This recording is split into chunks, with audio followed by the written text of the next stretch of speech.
It's spring, and today we're going to take you through our steps of building a food thicket. That's right, I'm choosing a totally different term because it's not a food forest. It will never be a forest, at least not in our lifetime, because of the species that we are choosing. And we'll kind of go through that as we go through this video.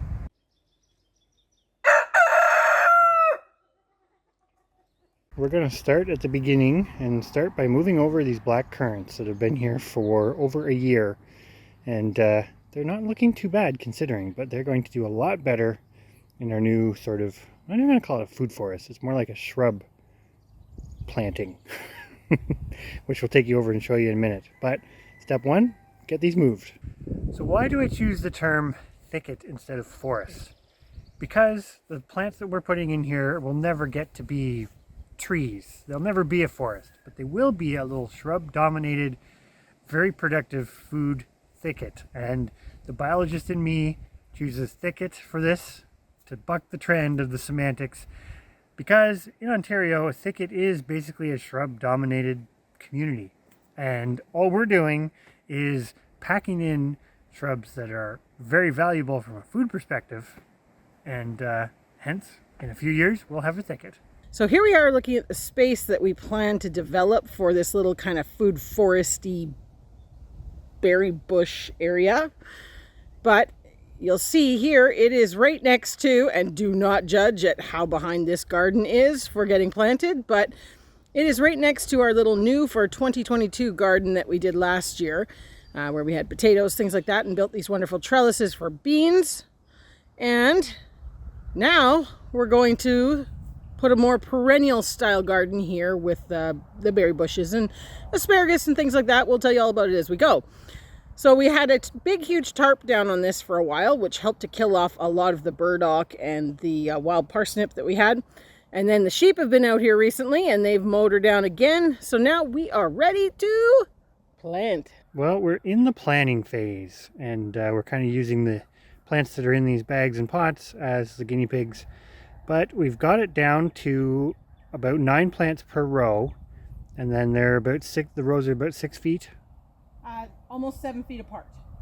So that'll allow us to run a rabbit tractor or something down the middle once we get some growth back. Yep. But we did crowd the plants in each row. Each row they're only about 4.5 feet apart. So recommended spacing is 5 to 6, but we're crowding because we have a lot of plants. So as we're planting these elderberry cuttings, these are all ones we took this fall, I wanted to show, this is not the best example, but they've got quite the root mass. These are a very easy plant to clone, so it's going to be pretty awesome to have as many of them as we do. Chris is just finishing watering up the last of the ones that we planted today. In total, we planted 28 trees, bushes, I guess you would say. These are like fruit bushes, elderberry, haskaps, black currants, and cherries. We still have 4 more black currants and a whole bunch more elderberries to go. And obviously, we're always on the lookout for more because you can never have too much fruit. But we still have the filler plants yet to go between these, like comfrey. We've got some lemon balm we want to move, oregano, things like that. So we are going to keep this going, and hopefully in the next week, with Chris being off, we will get this to a completed project, or at least as far as we can go until we purchase some more trees. So I think the common term for what we're doing here is food forest, but I'm going to say it. We're not actually including anything at the moment that's a tree. So it's not really a forest. It's going to be more of a food shrubland, which in some ways, I'm going to say this, it doesn't have the same charisma to it as food forest, but it's probably the better option for a lot of people, because if you don't have a lot of space, these shrubby species are going to produce a lot of very high quality food for you in still a relatively small space. Now you're going to need multiple individuals of them, but it is exactly that. It's a shrubland full of shrubby species that are going to grow relatively quickly and produce a lot.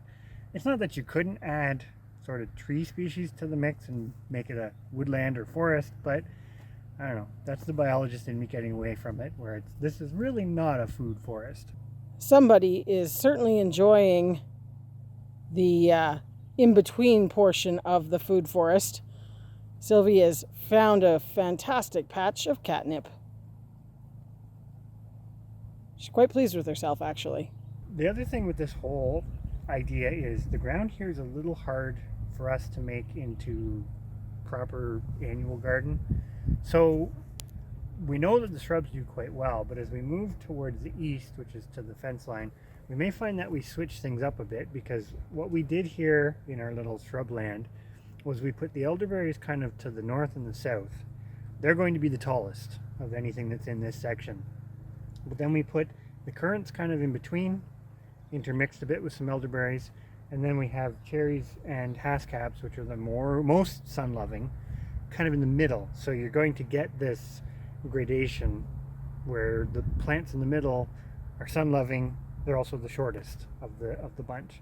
So that's how it changes going north to south. But as we go east to west, we may find that eventually, although it's not in the cards right now, we put more of the nut type things, maybe hazelnuts or those kind of things at the other end where there's a bit more shade.